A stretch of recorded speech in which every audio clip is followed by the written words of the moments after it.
Alden, it's your update. Nasa post ng Sparkle. Behind the scene ni Alden, nasa bago niyang endorsement na White Flower bilang US Ambassador.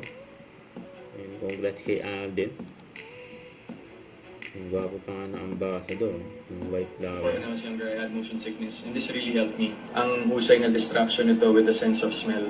And yun nga rin yung mali ko before, naamoy ko lang din sa sabon. Ngayon ko lang natutunan na kailangan pala talaga siyang ilabas at i-rub, and you smell it.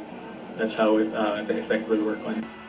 Yan, and during contract signing ni Alden sa kanyang bagong endorsement na White Flower, mula ng blessing si Alden. Parang mga endorsement niya. White Flower with Alden Richards.